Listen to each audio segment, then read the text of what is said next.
बहुत अच्छा किया शोभा, तेरी तरक्की देखकर मुझे बहुत खुशी मिलती है। वैसे भी मेरी जिंदगी में अब बचा ही क्या है। अच्छा किया जो तू मुझसे मिलने नहीं आई।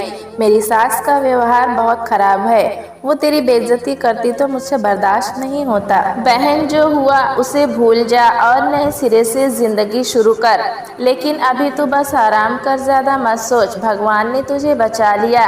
मैं लेट हो रही हूँ, तुझसे शाम को मिलती हूँ। और हाँ, घर का कोई काम मत करना, बस आराम कर। कुछ ही देर में मेड आ गई। शोभा ने उसे कुछ काम समझाया और वो चली गई। मेड करुणा के पास आई और बोली, मैडम, आपको कोई भी कुछ भी काम हो तो मुझे आवाज़ दे देना। ये कहकर वो अपने काम में लग गई। करुणा फिर से सोने की कोशिश करने लगी। इधर शोभा हॉस्पिटल पहुंचकर मरीजों को देखने में व्यस्त हो गई।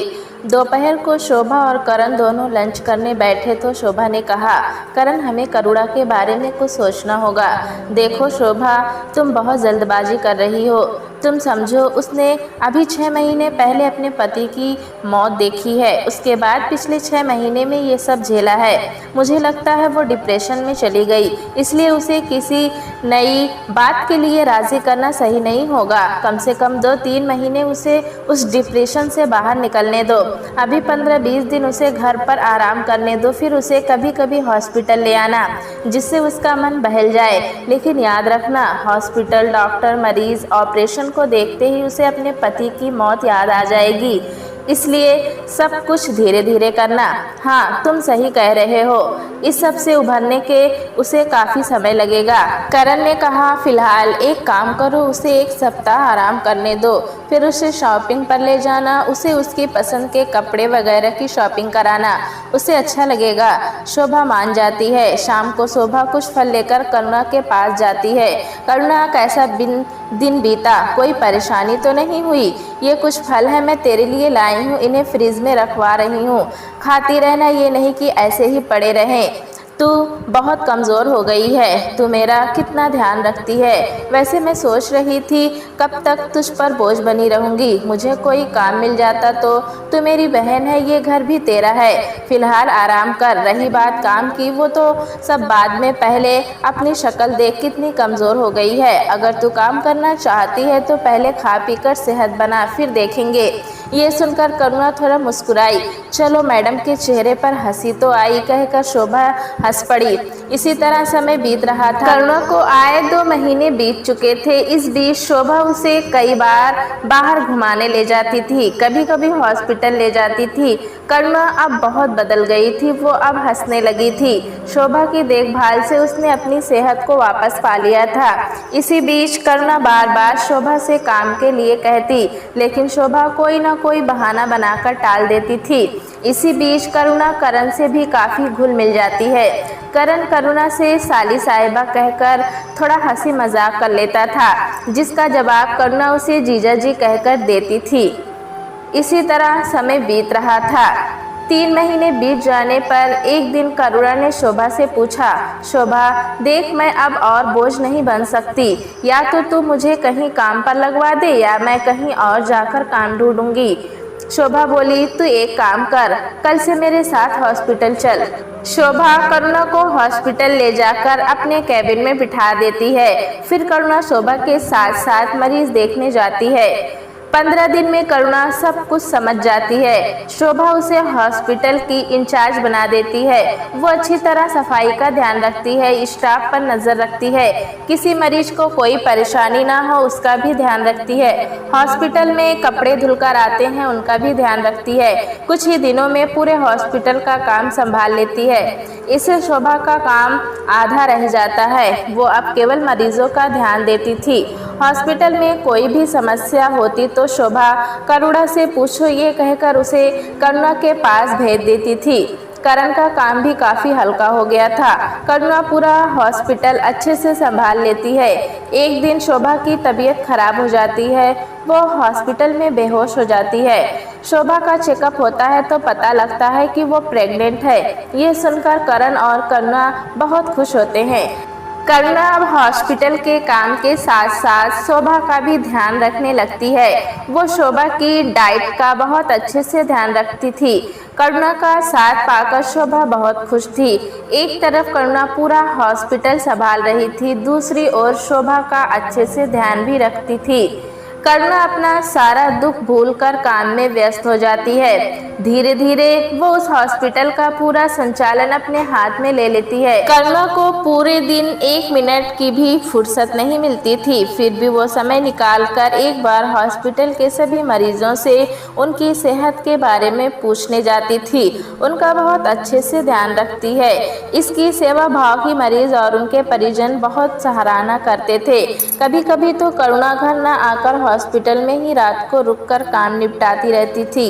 शोभा उसे फोन पर डांटती कि सबकी सेवा करते करते खुद बीमार पड़ जाएगी, खुद भी थोड़ा आराम कर लिया कर। लेकिन करुणा ये कहकर टाल देती थी, बहन ऐसा मौका किस्मत से मिलता है।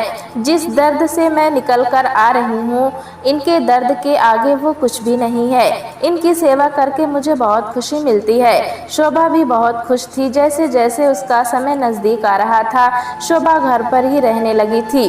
करुणा सुबह उठकर सबका नाश्ता बनाकर हॉस्पिटल चली जाती थी। अब उसने हॉस्पिटल की एक नर्स की ड्यूटी घर पर लगा दी थी, जो कि शोभा का ध्यान रखती थी। करण और करुणा दोनों साथ में लंच करते थे। करुणा करण के खाने पीने का भी पूरा ध्यान रखती थी। जिस परिवार ने उसे सहारा देकर यहाँ तक पहुँचाया, उसका एहसान वो उनकी सेवा करके पूरा करना चाहती थी। हॉस्पिटल से हर महीने उसे सैलरी मिलती। करुणा ने कई बार कोशिश की कि वो घर खर्च में कुछ पैसे दे, लेकिन शोभा गुस्सा हो जाती। वो उसे उन पैसों को बैंक से निकालने के लिए मना कर देती। यहाँ तक कि उसने बैंक में लॉकर लेकर करुणा के जेवर भी उसमें रखवा दिए थे। करुणा की जिंदगी का मकसद अब सिर्फ मरीजों की सेवा करना रह गया था। एक दिन करुणा हॉस्पिटल में रजिस्टर चेक कर रही थी, तभी उसने देखा कि पिछले महीने से हमारे हॉस्पिटल में खर्च ज़्यादा हो रहा है। वो हॉस्पिटल के अकाउंट सेक्शन में गई। वहाँ का सारा काम सुबोध देखता था। वो एक अकाउंटेंट था और पहले ही दिन से हॉस्पिटल में काम कर रहा था। करुणा उससे पूछती है तो वो बताता है, करुणा जी, मैंने कई बार करण सर को बताने की कोशिश की है कि हमारे हॉस्पिटल में जितने मरीज हैं उसके हिसाब से दवाइयों और बाकी सामान बहुत ज़्यादा मंगाया जा रहा है और वो कहाँ जा रहा है पता नहीं लग पा रहा। करुणा ने कहा, इसका मतलब कोई इस सामान को बेच रहा है। सुबोध जी, आपको मेरा साथ देना होगा। मैं उसे रंगे हाथ पकड़ना चाहती हूँ। सुबोध मान गया। उसने कहा, मैडम, इस हॉस्पिटल को मैंने अपने सामने बनते देखा है। मैं शुरू से इसमें काम कर रहा हूँ, लेकिन अभी शोभा जी के जाने के बाद जो नई डॉक्टर मिस अंजलि आई हैं, वे सारे ऑर्डर पास करती हैं। मुझे उन्हीं पर शक है। आधा माल यहाँ आता है और आधे का सिर्फ बिल बनता है। आप सही कह रही हैं। मैं ठीक तो कह रहा हूँ, लेकिन उन्हें पकड़ेंगे कैसे? माल तो यहाँ आता ही नहीं। अगले दिन करुणा डॉक्टर अंजलि से सीधे पूछ लेती है, अंजलि जी, ये जो स्टॉप आप मंगवाती हैं उसमें से आधा कहाँ जाता है? ये सुनकर एक बार अंजलि घबरा जाती है, लेकिन किसी तरह अपने को संभालते हुए कहती है, पूरा यहीं आता है और इस्तेमाल भी होता है। आप मुझ पर चोरी का इल्ज़ाम लगा रही हैं। वो गुस्सा करते हुए करण के कैबिन में पहुंच जाती है। देखिए सर, ये मेरे ऊपर चोरी का इल्ज़ाम लगा रही है। करण के पूछने पर करुणा सुबोध से मिली जानकारी उसे बताने लगी। करण ने सुबोध को बुलाकर सारी बात पता करने की कोशिश की, लेकिन फिर भी अंजलि के खिलाफ कोई सबूत न मिला। अंजलि बार बार सुबोध पर ही इल्ज़ाम लगाकर रोती जा रही थी। उसकी बातों को सुनकर करण ने सुबोध को नौकरी से निकाल दिया। करुणा ने करण को समझाने की बहुत कोशिश की, लेकिन उसने एक ना सुनी। इस बात से करुणा बहुत दुखी हो गई।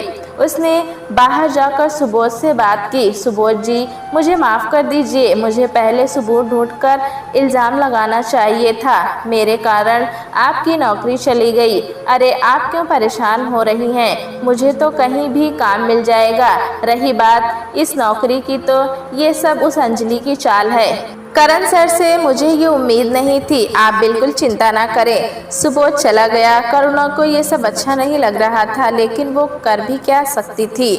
हॉस्पिटल का मालिक करण था। आखिरी फैसला तो उसी का माना जाएगा। लेकिन इस सब से करुणा के मन में करण को लेकर एक दीवार सी खिंच गई थी। वो सुबोध की नौकरी खोने की वजह अपने आप को मान रही थी।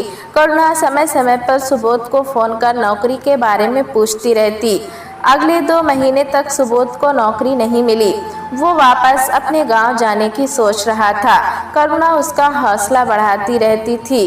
तभी एक दिन सुबोध का फोन आया कि उसे एक बड़े हॉस्पिटल में अकाउंटेंट की नौकरी मिल गई है। सैलरी भी बहुत अच्छी है। यह सुनकर करुणा बहुत खुश हुई।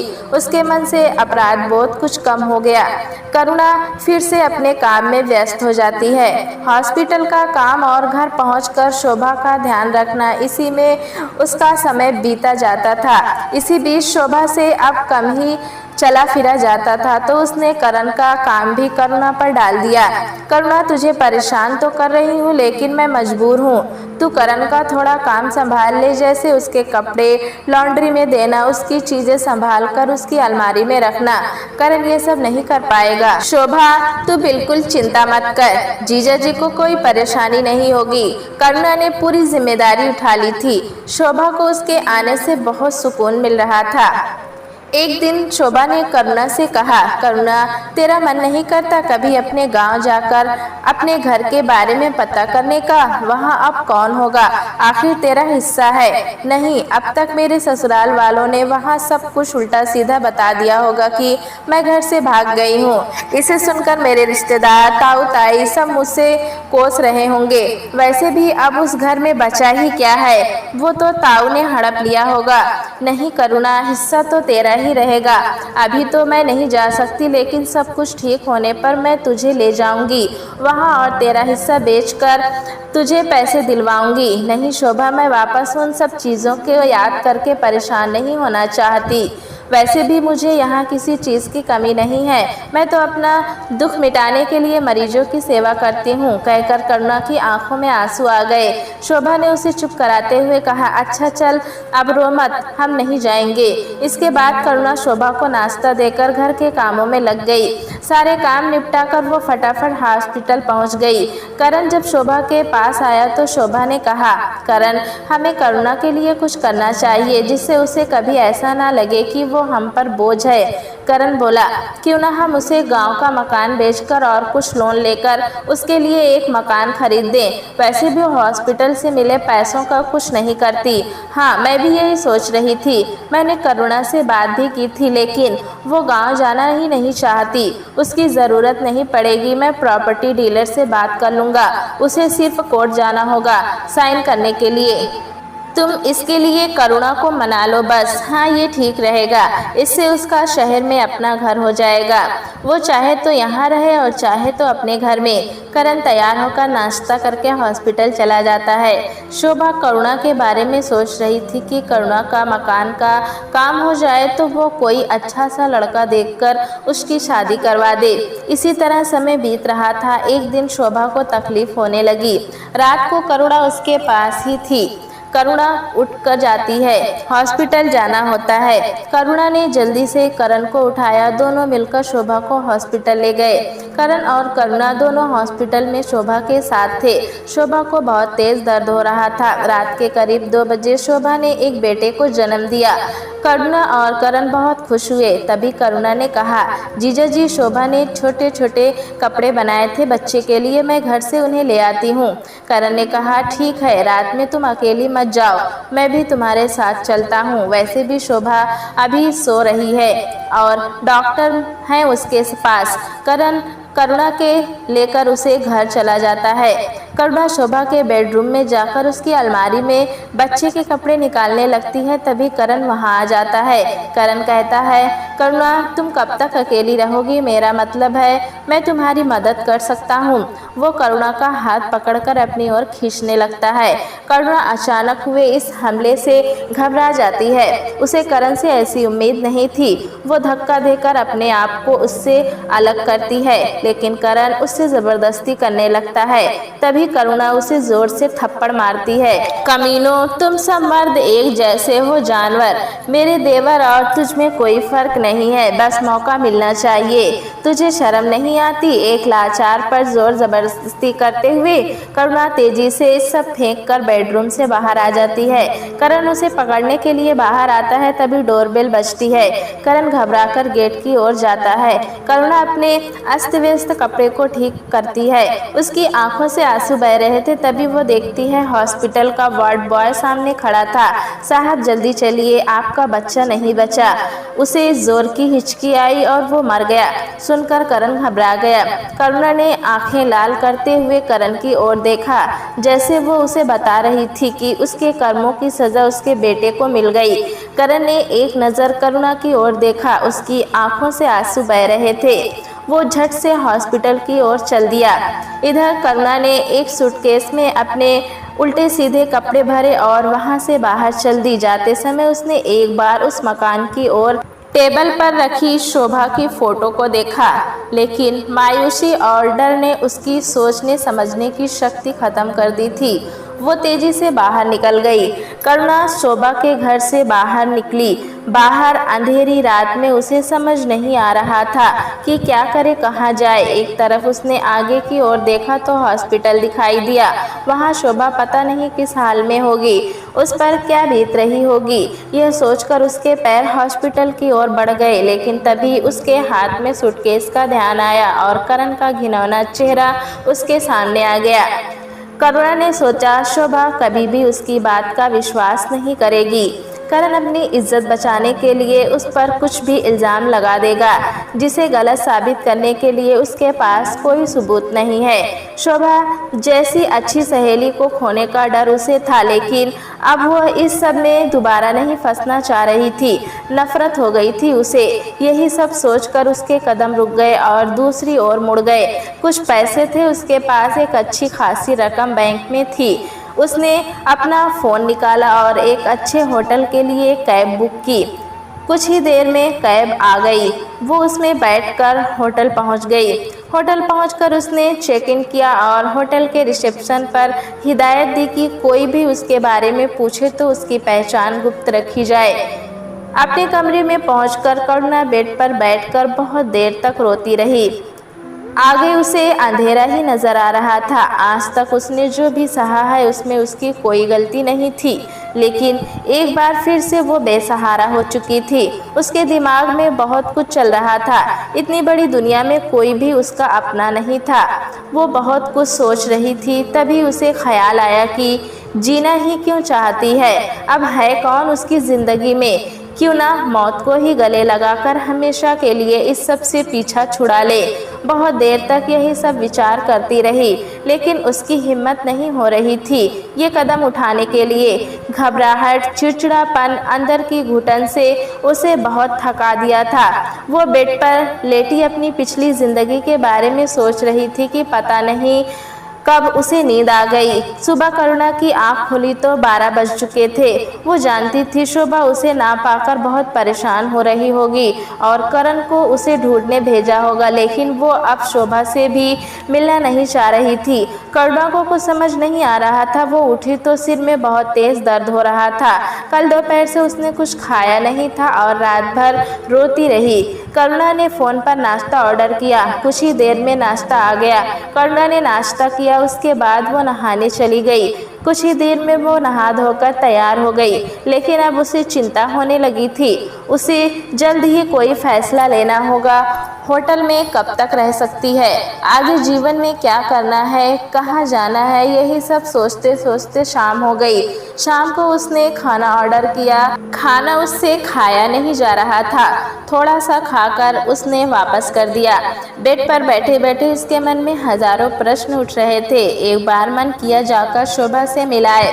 उसके इतने निशान थे उस पर, लेकिन वो किस मुंह से उससे बात करेगी, कैसे उसके पति पर इल्ज़ाम लगाएगी। उसके साथ ही अगर शोभा ने उसे उल्टा सीधा सुना दिया तो वो बर्दाश्त नहीं कर पाएगी। शोभा अब उस पर बिल्कुल विश्वास नहीं करेगी। कुछ भी समझ नहीं आ रहा था तो वो अपना फ़ोन देखने लगी। फोन देखते देखते उसे सुबोध का नंबर दिखाई दिया। करुणा के मन में एक विचार आया, क्यों ना जिंदगी को नए सिरे से शुरू किया जाए। सुबोध से बात करती है, शायद कहीं जॉब लगवा दे। इससे उसका सेवा करने का उद्देश्य भी पूरा हो जाएगा और जीने के लिए पैसे भी मिल जाएंगे।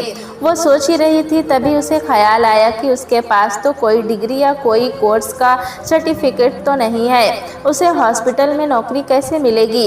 ये सोचकर वो और परेशान हो गई। कुछ ही देर सोच विचार करने के बाद करुणा ने सोचा, एक बार पूछने में क्या जाता है, सुबोध को तो उसके बारे में सब पता है।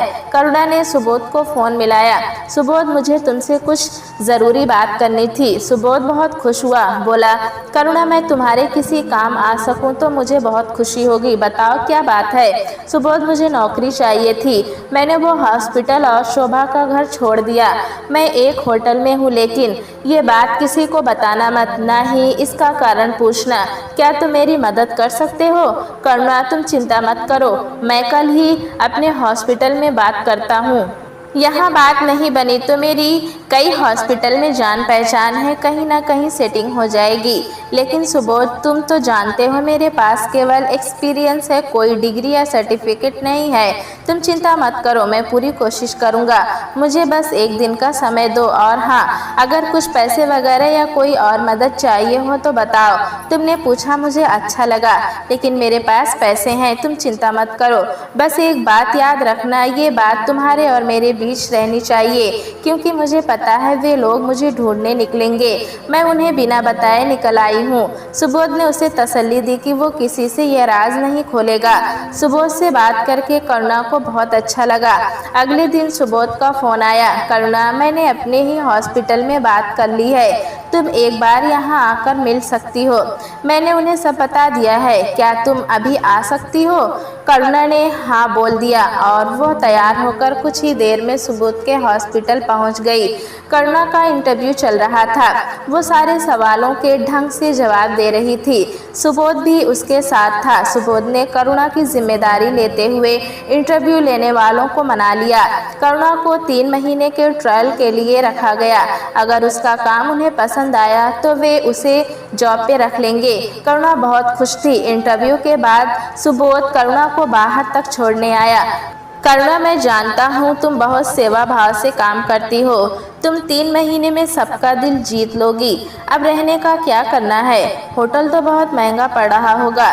तुम कहो तो मैं अपने आसपास के फ्लैट में कोई फ्लैट किराए पर लेने के लिए बात करूँ, वहाँ से हॉस्पिटल भी पास पड़ेगा।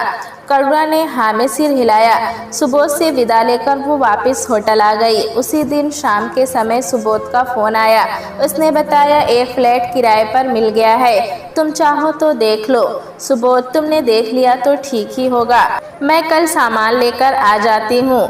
मैं अभी तुम्हें रेंट भेज देती हूँ। करुणा अगले दिन सुबह जल्दी उठकर तैयार होकर और होटल से चेकआउट करके सुबोध के बताए पते पर पहुँच जाती है। सुबोध उसका पहले से ही इंतजार कर रहा था।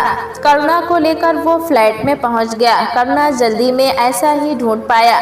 कुछ दिन यहाँ निकाल लो, फिर कहीं ढंग का फ्लैट देख लेंगे। सुबोध, तुमने मेरे लिए जो किया है वो बहुत है, ये भी कोई बुरा नहीं है। करुणा और सुबोध दोनों नीचे आ जाते हैं। पास ही में हॉस्पिटल था। दोनों अपने काम पर पहुंच जाते हैं। रास्ते में सुबोध करुणा को हॉस्पिटल के बारे में ज़्यादा से ज़्यादा जानकारी देता जा रहा था, जिससे वो जल्द से जल्द काम समझ जाए। करुणा हॉस्पिटल में अपने काम में लग जाती है। काम तो वो पहले से ही जानती थी। सुबोध ने पूरे स्टाफ से करुणा को मिलवा दिया। करुणा के बारे में जानकर सभी उसकी मदद करने के लिए तैयार हो गए। करुणा अपने काम में लग गई। दूसरी ओर जब शोभा को पता लगा कि उसका बच्चा नहीं रहा तो वो बेहोश हो गई। बहुत मुश्किल से उसे होश में लाया गया। होश में आने के बाद वो रोने लगी। शोभा ने नर्स से पूछा, जरा करुणा को भेज देना, वो दिखाई नहीं दे रही। नर्स ने बोला, जी वो तो आज हॉस्पिटल ही नहीं आई। ये सुनकर शोभा को कुछ समझ नहीं आया। इतनी बड़ी बात हो गई और करुणा का कुछ अता पता नहीं है।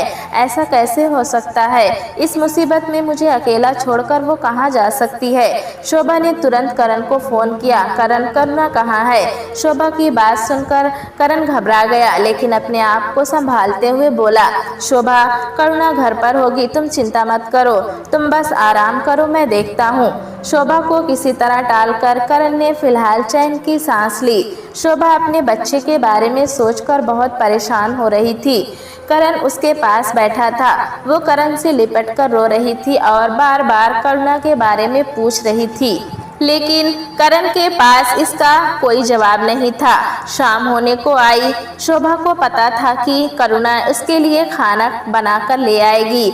हर दिन वो उसे अपने हाथों से खाना खिलाती थी, लेकिन रात तक इंतजार करने के बाद भी करुणा नहीं आई तो शोभा को कुछ शक हुआ। शोभा ने वार्ड बॉय को घर भेजा करुणा को बुलाने के लिए, लेकिन उसने आकर बताया कि घर पर तो ताला लगा हुआ है। शोभा ने उसी वार्ड बॉय करण को बुलाने के लिए कहा। करण के आने पर शोभा ने उससे पूछा, तुमने तो कहा था करुणा घर पर है, लेकिन वहाँ तो ताला लगा हुआ है। करण ने सफाई देते हुए कहा, हाँ शोभा, मैं दोपहर को घर गया था करुणा को देखने के लिए। वहाँ के चौकीदार ने बताया कि करुणा कहीं चली गई है और चाबी उसे दे गई है। करण ने बहुत सफाई से झूठ बोल दिया। तुम चिंता मत करो, मैं पता करवाता हूँ कि वो कहाँ गई। शोभा बहुत परेशान और दुखी थी। एक तो उसके साथ इतना बड़ा हादसा हो गया और उसकी सहेली का कुछ पता नहीं चल रहा। वो रात भर सोचती रही। सुबह वो हॉस्पिटल से करण के साथ घर आ गई। घर में सब कुछ वैसे ही पड़ा था। वो करुणा के कमरे में गई। वहां उसने देखा कि करुणा का सामान नहीं था। सूटकेस से लेकर कपड़े तक सब गायब थे। इसका मतलब करुणा घर छोड़कर भाग गई। शोभा ने करण से पूछा, करण सच सच बताओ, मेरे जाने के बाद इस घर में क्या हुआ था? यह सुनकर करण सकपका गया, लेकिन उसने झूठ बोला। शोभा, मैं तो हॉस्पिटल में था, मुझे कुछ नहीं पता कि क्या हुआ। तुम्हें मुझ पर विश्वास नहीं है? शोभा सिर पकड़कर वहीं बेड पर बैठ गई। न जाने करुणा किस हाल में होगी। कहीं जाना था तो मुझे बताकर तो जाती। उसे करुणा पर तरस भी आ रहा था और गुस्सा भी। इधर करुणा जब शाम को अपने फ्लैट पर पहुंचती तो वह बहुत थक चुकी थी। उसका खाना बनाने का मन नहीं था। शोभा के घर में इतना काम करती रहती थी, फिर भी वो कभी नहीं थकती थी। शायद अकेलापन और उदासी के कारण वो बहुत कमज़ोर और थकी हुई महसूस कर रही थी। करुणा के पास कोई काम नहीं था। वो बस ऐसे ही बालकनी पर खड़ी हो गई। पुराने दिनों की यादों ने उसे फिर से सताना शुरू कर दिया। उसके माता पिता का चले जाना, उसके बाद शादी, उसके बाद शोभा के घर में रहना और आज यहाँ अकेले रहना। पता नहीं आगे क्या होगा। तभी फोन की घंटी बजी। करुणा ने देखा सुबोध का फोन था। करुणा, गेट खोलो, मैं बाहर खड़ा हूँ, लगता है तुमने घंटी नहीं सुनी। करुणा ने गेट खोला और बोली, माफ करना, बालकनी में थी, घंटी का पता ही नहीं लगा। सुबोध अंदर आते हुए बोला, खाना तो तुमने बनाया नहीं होगा, मुझे पता था, इसलिए मैं खाना लाया हूँ, चलो मिलकर खाते हैं। वैसे तुम्हें मेरे आने से कोई परेशानी तो नहीं है? नहीं सुबोध, ऐसा कुछ नहीं, और तुम बेकार में परेशान हुए हो, मैं कुछ न कुछ बना लेती। सुबोध हंसते हुए बोला, तुम्हारा हाल भी मेरे जैसा है, मैं भी अकेले रहता हूँ तो कभी बाहर से थोड़ा बहुत कुछ लेकर खा लेता हूँ, कभी बहुत मन करता है तभी खाना पकाता हूँ। मुझे पता था तुमने भी नहीं बनाया होगा, क्योंकि अकेले मन ही नहीं करता। सुबोध ने खाना टेबल पर रखा। करुणा ने खाना परोस दिया और दोनों खाने लगे। खाना खाने के बाद सुबोध ने कहा, करुणा, परसों तुम्हारी और मेरी दोनों की ड्यूटी नहीं है, एक काम करते हैं, दोनों मार्केट चलते हैं, जो कुछ भी ज़रूरी सामान हो खरीद लेंगे। कल तुम अपने ज़रूरत के सामान की लिस्ट बना लेना। करुणा ने हाँ में सिर हिला दिया। कुछ देर बातें करने के बाद सुबोध अपने घर चला गया। करुणा को एहसास हुआ कि सुबोध कितना अच्छा इंसान है। मेरी वजह से इसकी नौकरी चली गई, फिर भी ये मेरी कितनी मदद कर रहा है। लेकिन अब किसी पर विश्वास करना उसके लिए असंभव हो चुका था। उसे हर आदमी में एक जानवर नजर आता था। इसी तरह समय बीतने लगा। सुबोध समय समय पर करुणा की मदद करता रहता था। करुणा भी अब अपनी पिछली जिंदगी भूलकर आगे बढ़ चुकी थी। वो सुबोध से बेझिझक किसी भी काम के लिए बोल देती थी और सुबोध उसके बताए हुए काम को बहुत अच्छे से करता था। करुणा धीरे धीरे ये भी भूल गई थी कि शोभा भी इसी शहर में रह रही है। करुणा को काम करते करते काफी समय हो गया था। वह बस हॉस्पिटल से घर और घर से हॉस्पिटल जाती थी। इसकी दो वजह थी। एक तो उसका कहीं भी मन नहीं लगता था, उसका हर चीज से मन भर गया था। दूसरा वो ये सोचती थी कि किसी दिन उसका सामना शोभा से न हो जाए। शोभा के बारे में उसे बहुत फिक्र रहती थी। वो उससे मिलना चाहती थी, लेकिन एक सवाल जो उसका पीछा नहीं छोड़ रहा था कि जब वह शोभा से मिलेगी तो उसका पहला सवाल यही होगा कि उसने घर क्यों छोड़ा। ऐसे में अगर उसने करण की सच्चाई शोभा को बताई तो शोभा की गृहस्थी खराब हो जाएगी। वो ऐसा हरगिज नहीं करना चाहती थी, इसलिए उसका कहीं जाने का मन नहीं करता था। कुछ दिन बाद शहर के सभी बड़े हॉस्पिटल की एक कॉन्फ्रेंस होनी थी, जिसमें कैंसर के प्रति लोगों को कैसे जागरूक किया जाए। इस कॉन्फ्रेंस में करुणा को जाना था, लेकिन करुणा जानती थी कि शोभा भी वहां आएगी। करुणा ने ये बात सुबोध को बताई। ये सुनकर सुबोध बोला, करुणा वैसे मुझे हक तो नहीं है, लेकिन अगर तुम मुझे अपना मानती हो तो एक बार बताओ कि तुम शोभा का सामना क्यों नहीं करना चाहती हो। क्या कारण है जो तुमने इतने सालों की दोस्ती तोड़कर वो हॉस्पिटल छोड़ दिया। करुणा जिस सवाल से बचना चाह रही थी वही सवाल आज उसके सामने खड़ा था। सुबोध वैसे तो मैं ये बात किसी को बताना नहीं चाहती थी, लेकिन तुमसे मैं कुछ छिपा नहीं सकती, इसलिए बता रही हूँ। लेकिन तुम्हें मुझसे वादा करना होगा कि इस राज को किसी भी हालत में किसी पर भी जाहिर नहीं करोगे। सुबोध ने करुणा का हाथ अपने हाथ में लेते हुए कहा, करुणा ये राज मरते दम तक मेरी जुबान पर नहीं आएगा। करुणा ने अपनी ऊपर बीती एक एक बात सुबोध को बता दी। सारी बात वो सर झुकाकर बता रही थी। बताते बताते उसकी आंखों से आंसू बह रहे थे। जब उसने सर उठाकर देखा तो सुबोध की आंखें भी नम थी। करुणा मुझे माफ कर देना, मैं नहीं जानता था कि तुम इतना दर्द अपने अंदर लेकर बैठी हो। सुबोध मैं इस शहर से कहीं दूर जाना चाहती हूँ, जिससे शोभा कभी भी मुझे ढूंढ ना सके। करुणा मैं इस कॉन्फ्रेंस में से तुम्हारा नाम हटवाने की कोशिश करता हूँ। रही बात कहीं और जाने की, तुम उसकी चिंता मत करो। मैं कोशिश करके तुम्हारी नौकरी के लिए कहीं और बात करता हूँ। मेरी कई हॉस्पिटल में अच्छी जान पहचान है। कुछ ही दिनों में कॉन्फ्रेंस शुरू होने वाली थी। करुणा को बहुत चिंता हो रही थी कि वो शोभा से कैसे मिलेगी। एक दिन सुबोध ने करुणा से कहा, करुणा मैंने तुम्हारी क्वालिफिकेशन कम होने की बात बताकर तुम्हारा नाम कॉन्फ्रेंस से हटवा दिया है। मुझे माफ कर देना, इसके अलावा मेरे पास कोई उपाय नहीं था। करुणा ने सुबोध का शुक्रिया अदा करते हुए कहा, ये तो सच ही कहा तुमने। वैसे भी पता नहीं मैं तुम्हारा एहसान कैसे उतार पाऊंगी। तुमने मुझे बचा लिया। करुणा मैंने तुम्हारे लिए कई हॉस्पिटल में बात की है, जिनमें से कहीं ना कहीं तुम्हारी नौकरी पक्की हो जाएगी, लेकिन नए शहर में अकेले कैसे रहोगी।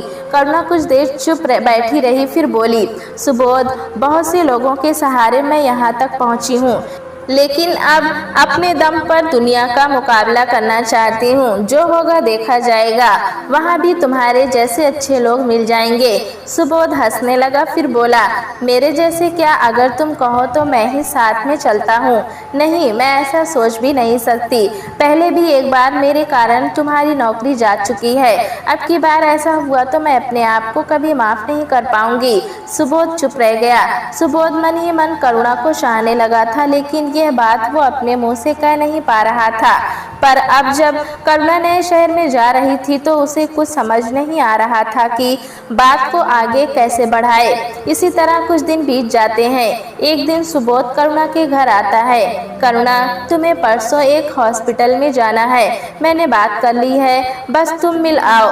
नौकरी तो पक्की है, लेकिन सैलरी इतनी ही मिलेगी। सुबोध तुमने मेरे लिए जो किया है वो मैं कभी भूल नहीं सकती। एक एहसान और कर दो मेरे लिए, तुम भी मेरे साथ साथ चलो, वहाँ सब इंतज़ाम देख लेना, फिर वापस आ जाना। ये कहने की ज़रूरत नहीं थी, मैं अकेले थोड़ी ही तुम्हें भेज रहा था, मैं भी साथ चलूँगा। अगर नौकरी पक्की हो गई तो वहीं रहने की जगह ढूंढ लेंगे। यह सुनकर करुणा बहुत खुश हुई, लेकिन सुबोध उदास बैठा था। उसे उदास देखकर करुणा ने पूछा, अपनी परेशानी में इतना उलझ जाती हूँ कि दूसरे के बारे में कुछ सोचती ही नहीं। क्या बात है सुबोध, इतने उदास क्यों हो? कोई परेशानी है क्या? करुणा, मैं तुमसे कुछ कहना चाहता हूँ लेकिन हिम्मत नहीं पड़ रही। अगर अब नहीं कहा तो बहुत देर हो जाएगी। क्या बात है सुबोध, बोलो। हमारे बीच में डर कहाँ से आ गया? मैंने अपने बारे में सब कुछ बता दिया, तुम भी अपने मन में कुछ मत रखो, कहो क्या कहना चाहते हो। सुबोध डरते डरते बोला, करुणा, मैं तुमसे प्यार करता हूँ। ये बात मैं मन में रखे हुए था, लेकिन जब तुम्हारे जाने का समय आ गया तो अब मैं अपने आप को रोक नहीं पाया। सुनकर करुणा का चेहरा पीला पड़ गया। वो अवाक होकर सुबोध की शक्ल देख रही थी। उसकी आंखें नम हो गई थी। करुणा बहुत देर तक खामोश बैठी रही। यह देखकर सुबोध ने कहा, मुझे माफ कर दो करुणा, मैं तुम्हारे पुराने जख्मों को कुरेदना नहीं चाहता था। मेरे से गलती हो गई। आगे हम दोनों केवल अच्छे दोस्त बनकर रहेंगे। बस मुझे एक बार माफ कर दो। नहीं सुबोध, ऐसी बात नहीं है। बस जिंदगी में इतने धोखे खाए हैं कि अब कोई इच्छा बाकी नहीं रह गई। मैंने तो बस मरीजों की सेवा को ही अपने जीवन का मकसद बना लिया था, जिसके बदले में बस मुझे गुजारने लायक पैसे मिल जाए। लेकिन अचानक तुम्हारी बात सुनकर मैं कुछ सोच समझ नहीं पा रही थी। करुणा, मेरी ओर से कोई दबाव नहीं है। अगर तुम चाहो तो मैं इस बारे में कोई बात नहीं करूँगा। तुम भी भूल जाओ हमारे बीच कोई ऐसी बात हुई थी। नहीं सुबोध, मुझे कुछ समय दो सोचने के लिए, उसके बाद ही मैं कोई फैसला कर पाऊंगी। पहले तो मैं हर फैसला शोभा से पूछ कर लेती थी, लेकिन अब मुझे खुद ही सोचना समझना पड़ेगा। बस एक बात ध्यान रखना, मेरा जो भी फैसला हो उसका असर हमारी दोस्ती पर नहीं पड़ना चाहिए। मैं भी यही चाहता हूँ। चलो अब मैं चलता हूँ, परसों चलने के लिए तैयार रहना। तीसरे दिन दोनों दूसरे शहर पहुँच जाते हैं। करुणा का इंटरव्यू चल रहा था। सुबोध बाहर बैठकर उसका इंतजार कर रहा था।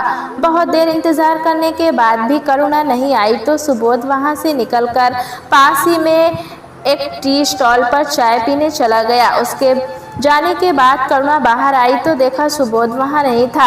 अनजान शहर में अपने आप को अकेला पाकर वो घबरा गई। वो गेट पर गई, वहां सिक्योरिटी गार्ड से पूछा तो उसने बताया, मैडम आपके साथ जो बैठे थे वे तो बाहर चले गए। सुनकर करुणा के हाथ पैर फूल गए। वो सोचने लगी, लगता है सुबोध को परसों की बात का बुरा लग गया। वो जवाब का इंतजार कर रहा होगा और मैंने कोई जवाब नहीं दिया। उसे लगा होगा कि मेरी नौकरी तो लग गई होगी, इसलिए वो मुझे छोड़कर चला गया। करुणा वहीं पास ही में सोफे पर बैठ गई। उसकी आंखें नम हो गई थी। वो इस पूरी दुनिया में खुद को अकेला महसूस करने लगी थी। काश उसने सुबोध के प्यार को कबूल कर लिया होता। एक सच्चा दोस्त भी उसने खो दिया। वो सर झुकाए ये सब बातें सोचकर पछता रही थी, तभी सुबोध उसके सामने आया। क्या हुआ, तुम्हारा इंटरव्यू हो गया? क्या कहा उन्होंने? नौकरी पक्की हो गई या नहीं? करुणा ने सिर उठाकर सुबोध को देखा। करुणा की आंखों से आंसू बह रहे थे। वो उठकर सुबोध के गले लग गई। कहाँ चले गए थे तुम? पता है मैं कितना डर गई थी। फिर कभी मुझे छोड़कर मत जाना। करुणा ने कसकर सुबोध को पकड़ लिया। सुबोध को कुछ समझ नहीं आ रहा था। हॉस्पिटल में आने जाने वाले दोनों को देख रहे थे। कुछ देर में करुणा को समझ आया कि उन्हें सब देख रहे हैं। वो सुबोध से अलग हो गई। सुबोध बोला, मैं तो यहीं बगल की दुकान पर चाय पीने गया था, मुझे माफ कर दो। मैं समझी तुम परसों की बात का बुरा मान गए और मुझे यहाँ छोड़कर वापस चले गए। सुबोध ये सुनकर हंसने लगा। करुणा, मैंने कहा था हमारी दोस्ती पर कोई असर नहीं पड़ेगा। मैं तुम्हारा साथ कभी नहीं छोड़ूंगा, बिल्कुल चिंता मत करो। चलो अब बताओ क्या हुआ? नौकरी मिल गई, 1 सप्ताह बाद ज्वाइन करना है। मुझे तो पहले ही पता था नौकरी तुम्हें मिलकर रहेगी। रहेगी। चलो अब कहीं खाना खाते हैं, तुम्हें भी भूख लगी होगी। दोनों एक रेस्टोरेंट में पहुंच जाते हैं। ज्यादा भीड़ नहीं थी। सुबोध ने खाना ऑर्डर किया। करुणा खाना खा रही थी। फिर उसने सुबोध से कहा, सुबोध मैंने बहुत सोचा शादी के बारे में, लेकिन हर बार पहले से ज्यादा उलझ जाती हूँ। सुबोध बोला, तुम उस बारे में ज्यादा मत सोचो, वक्त अपने आप फैसला करने की हिम्मत देगा। फिलहाल नौकरी पर ध्यान दो। करुणा ने सुबोध का हाथ अपने हाथ में लेते हुए कहा, नहीं सुबोध, जब आज तुम्हें कुछ देर के लिए खो दिया तो मुझे मेरा जवाब मिल गया। मैं तुमसे शादी करने के लिए तैयार हूँ। सुनकर सुबोध बहुत खुश हुआ। दोनों ने खुशी खुशी खाना खाया। फिर दोनों बस पकड़ने के लिए बस स्टैंड पहुँच गए। बस में बैठे बैठे करुणा ने सुबोध से पूछा, सुबोध, तुम तो मेरी पिछली जिंदगी के बारे में सब कुछ जानते हो, लेकिन मैं तुम्हारे बारे में कुछ नहीं जानती। सुबोध ने करुणा का हाथ हाथ में लेते हुए कहा, करुणा, मेरी जिंदगी में बताने जैसा कुछ भी नहीं है। गांव में मेरे माता पिता थे जो कि अब जिंदा नहीं हैं। जब वे थे मैं गांव में ही एक दवाखाने में कंपाउंडर का काम करता था। उनके जाने के बाद मेरा मन गांव से हट गया, इसलिए यहाँ चला आया। तब से यहाँ नौकरी कर रहा हूँ। मेरा कोई नहीं है, बस अब घर बसाने का मन है। मैं समझ सकती हूँ, अगर तुम्हारे माता पिता होते तो अभी तक तुम्हारा घर बसा चुके होते। माता पिता के जाने का दुख मैं जानती हूँ। जब मेरे माता पिता चले गए तो मैं बहुत टूट गई थी। उस समय अगर शोभा नहीं होती तो ना जाने मेरा क्या होता। दोनों ऐसे ही बातें करते करते घर पहुँच गए। करुणा को घर छोड़कर सुबोध अपने घर चला गया। करुणा बहुत थक गई थी, लेकिन उसे नींद नहीं आ रही थी। आज जिंदगी का सबसे बड़ा फैसला उसने लिया था। काश आज शोभा उसके साथ होती, लेकिन फिर उसने सोचा, किसी का भी साथ हमेशा नहीं रहता। क्या पता यही सब किस्मत में लिखा हो। आगे की जिंदगी सुबोध के सहारे ही कटनी थी। सब कुछ किस्मत पर छोड़कर भविष्य के सपने देखते देखते कब करुणा की आंख लग गई उसे पता भी नहीं लगा। करुणा अगले दिन हॉस्पिटल के लिए तैयार हो रही थी। सुबोध का फोन आया। करुणा ने बालकनी से नीचे देखा। सुबोध उसका इंतजार कर रहा था। करुणा जल्दी से नीचे आ गई। दोनों हॉस्पिटल के लिए जा रहे थे, लेकिन आज करुणा सुबोध के सामने थोड़ा शर्मा रही थी। दोनों हॉस्पिटल में जाकर अपने अपने काम में लग जाते हैं। शाम को दोनों एक रेस्टोरेंट में खाना खाने जाते हैं। वहां पहुंचकर सुबोध कहता है, करुणा, मैं 2 दिन के लिए बाहर जा रहा हूं। कहाँ जा रहे हो? क्या बात है, सब ठीक तो है?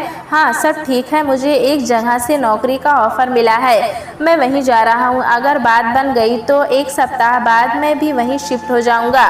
सुनकर करुणा बहुत खुश होती है। सच में तो यही सोचकर परेशान थी कि मैं वहाँ अकेले कैसे रहूँगी। मुझे तुम्हारी ज़्यादा चिंता थी, इसलिए मैं वहाँ जा रहा हूँ। सुबोध 2 दिन के लिए चला जाता है। करुणा के लिए ये 2 दिन काटने मुश्किल हो जाते हैं। कहाँ वो जिंदगी से उम्मीद छोड़ चुकी थी, लेकिन अब वो सुबोध के साथ जिंदगी जीना चाहती है। 2 दिन बाद सुबोध आ जाता है। दोनों हॉस्पिटल में मिलते हैं। करुणा, मुझे नौकरी मिल गई है। मैं चाहता हूँ इसी सप्ताह हम यहीं शादी कर लें। उसके बाद हम दोनों वहाँ जाकर एक साथ रहें, पति पत्नी की तरह। सुबोध, इतनी जल्दी सब कैसे होगा? हमें कुछ समय लेना चाहिए। सुबोध मुस्कुराते हुए बोला, करुणा, अगर तुम्हें सोचने के लिए समय चाहिए तो बात अलग है, लेकिन अगर सब इंतजाम करने की बात है तो वो सब मुझ पर छोड़ दो। करुणा ने शर्माते हुए हाँ कर दिया। तभी सुबोध ने खड़े होकर पूरे हॉस्पिटल स्टाफ के सामने कहा, दोस्तों, आपको ये जानकर हैरानी होगी कि मैं और करुणा शादी कर रहे हैं, इसलिए आज का लंच मेरी तरफ से रहेगा। साथ ही आपको हमारी मदद करनी होगी शादी के इंतजाम करने की। करुणा को ये उम्मीद नहीं थी। उसने अपना चेहरा अपने हाथों से ढक लिया। सभी ने आकर करुणा और सुबोध को बधाई दी। 2 दिन बाद शादी की तारीख पक्की की गई। बहुत ही साधारण तरीके से मंदिर में शादी करने वाले थे। फिर शाम को कुछ खास दोस्तों को पार्टी के लिए बुलाया गया था। करुणा का बहुत मन था शोभा को बुलाने के लिए। सुबोध ने कहा, करुणा, अगर तुम चाहती हो कि शोभा को बुलाया जाए तो मैं जाकर उन्हें इनवाइट कराऊंगा। नहीं सुबोध, अब मैं पीछे मुड़कर नहीं देखना चाहती हूँ। जो कुछ भी है बस हम दोनों ही हैं। 2 दिन तक करुणा और सुबोध खरीदारी करने में, बुकिंग करने में लगे रहे। शादी वाले दिन दोनों मंदिर पहुँच गए। वहाँ सुबोध के दोस्तों ने पहले ही सारी इंतजाम कर रखे थे। इधर हॉस्पिटल में करुणा के साथ काम करने वाली उसकी सहेलियों ने करुणा को सजाने और मंदिर तक लाने का काम किया। बहुत ही साधारण तरीके से दोनों ने शादी की। उसके बाद वे सब घर आ गए। पहली बार करुणा अपने घर न जाकर सुबोध के घर आई थी। वहां उसका नई बहू की तरह स्वागत हुआ। घर में बहुत चहल पहल थी। सभी लोग इन दोनों की शादी को सेलिब्रेट कर रहे थे। शाम के लिए एक रेस्टोरेंट बुक किया गया था जहां खास लोगों को पार्टी दी जा रही थी। करुणा आज बहुत खुश थी। उसे लग रहा था जैसे उसके सारे सपने पूरे हो रहे हैं। यही तो वो चाहती थी, वो एक प्यारा सा पति, एक घर। लेकिन नियति ने उसके साथ जो किया उसे भुलाकर वो आज का दिन अच्छे से जीना चाहती थी। अपने पिछले सफर की कड़वी खट्टी यादों को वो भूल जाना चाहती थी। देर रात दोनों घर आए। बहुत ज्यादा थके होने के कारण दोनों सो गए।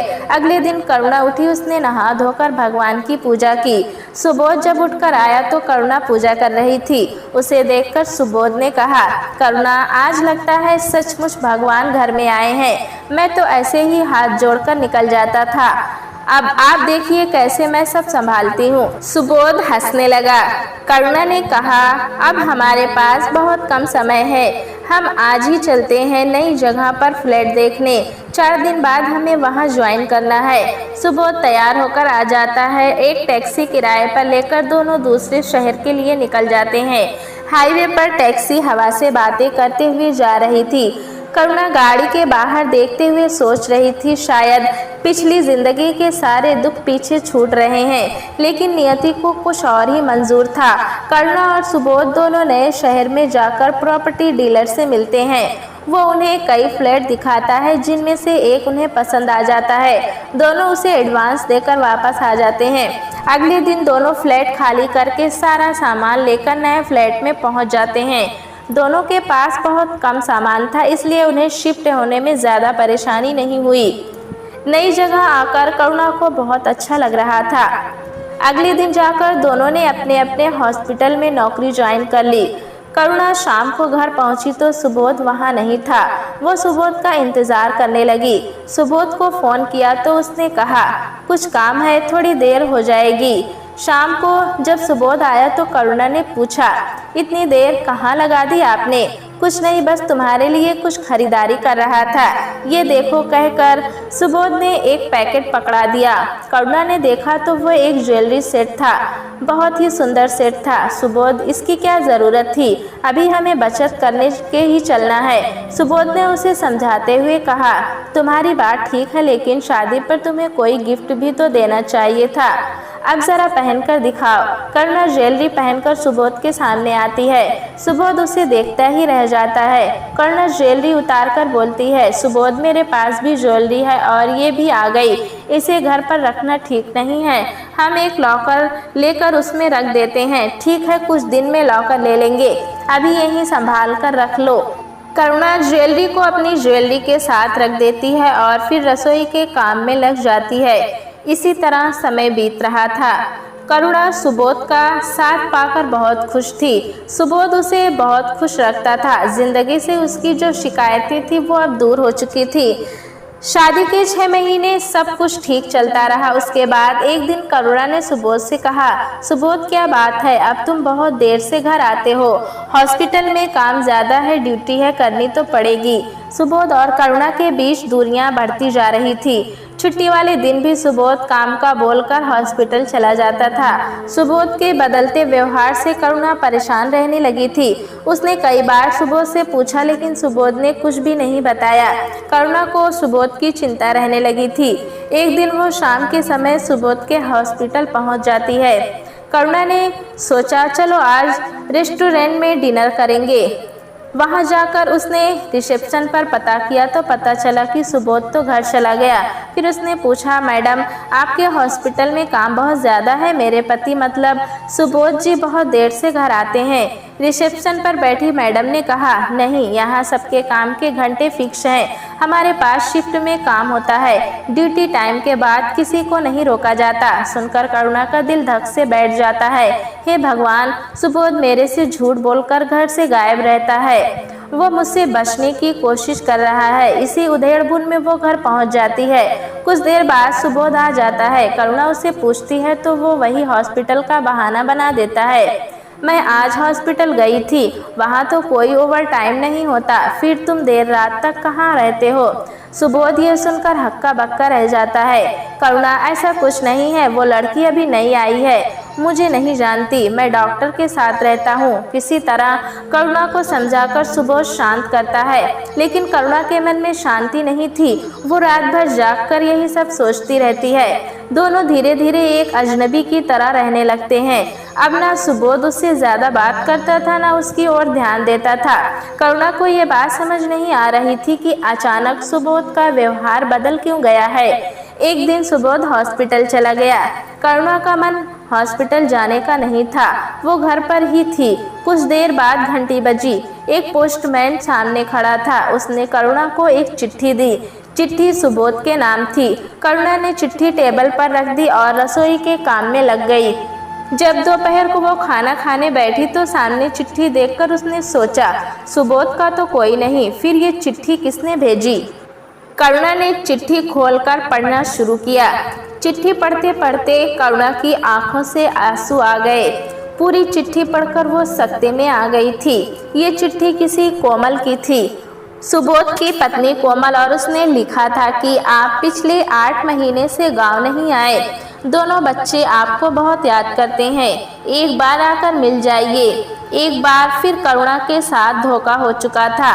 करुणा की आंखों के सामने अपनी पिछली जिंदगी फिर से दिखने लगी। इस दुनिया में एक भी इंसान ऐसा नहीं जिस पर वो विश्वास कर सके। हर इंसान ने उसे धोखा दिया है। वो यही सब सोच रही थी कि अब आगे क्या करेगी, किसके लिए जिए। इस धोखेबाज की बेरुखी की वजह भी समझ आ गई थी। अपनी पत्नी से मन भर गया तो उसने करुणा को फंसा लिया था, अब उससे मन भर गया तो किसी और को फंसाने की तैयारी कर रहा होगा। करुणा बहुत देर तक पलंग पर लेटी हुई रोती रही। उसने घर छोड़ने का फैसला किया। वो अपने बैग में सामान रखने लगी तो उसने देखा उसकी अलमारी में ना तो उसकी ज्वेलरी है, ना सुबोध ने जो दी थी वो सेट। करुणा ने अपना पैसा भी सुबोध को दिया था। शादी की तैयारियों के समय वो बचा हुआ पैसा भी अलमारी में नहीं था। करुणा समझ चुकी थी कि उसके मान सम्मान के साथ साथ उसकी ज्वेलरी, उसके पैसों को भी लूटा जा चुका है। बस किसी भी दिन सुबोध उसे छोड़कर भाग जाने वाला था। आज अगर ये चिट्ठी उसके हाथ नहीं लगती तो उसे कभी इस सच्चाई का पता नहीं लगता। करुणा ने वो चिट्ठी टेबल पर रख दी और सब कुछ छोड़कर घर से चल दी। इधर शोभा को करुणा के बारे में कुछ पता लग गया था कि उसने सुबोध से शादी कर ली और ये शहर छोड़ दिया। शोभा के सवालों के जवाब तो उसे नहीं मिले थे, लेकिन वो बहुत खुश थी कि करुणा को एक जीवन साथी मिल गया। वो जहाँ भी रहे खुश रहे। शोभा सुबह अखबार पढ़ रही थी, तभी उसकी नज़र एक खबर पर पड़ी। फोटो देखकर शोभा डर गई। ये करुणा की फोटो थी। करुणा ने नदी में कूदकर जान दे दी थी। ये फोटो उसकी पहचान के लिए छापी गई थी। शोभा तुरंत गाड़ी लेकर वहाँ के पुलिस स्टेशन पहुँच गई। उसने करुणा के बारे में पता किया। पुलिस इंस्पेक्टर ने उसे लाश की शिनाख्त करने के लिए चलने को कहा। शोभा ने वहां जाकर देखा लाश करुणा की ही थी। वो करुणा से लिपटकर फूट फूट कर रोने लगी। पुलिस ने बताया करुणा के हाथ में पॉलीथीन बंधी थी। उसमें एक खत था जो शोभा के नाम था। लिखा था, शोभा मुझे माफ कर दे, मैंने तेरा साथ छोड़ दिया। उसके बाद खत में करुणा ने सब कुछ लिख दिया था जो आज तक उसके साथ हुआ था। खत की आखिरी लाइन में करुणा ने लिखा था, मैं बेसहारा थी और बेसहारा ही इस दुनिया से जा रही हूँ। तेरे एहसानों का कर्ज रह गया मुझ पर। दोस्तों, आपको कहानी कैसी लगी हमें कमेंट में ज़रूर बताएं। चैनल पे नए हैं तो एक लाइक और सब्सक्राइब करना ना भूलें।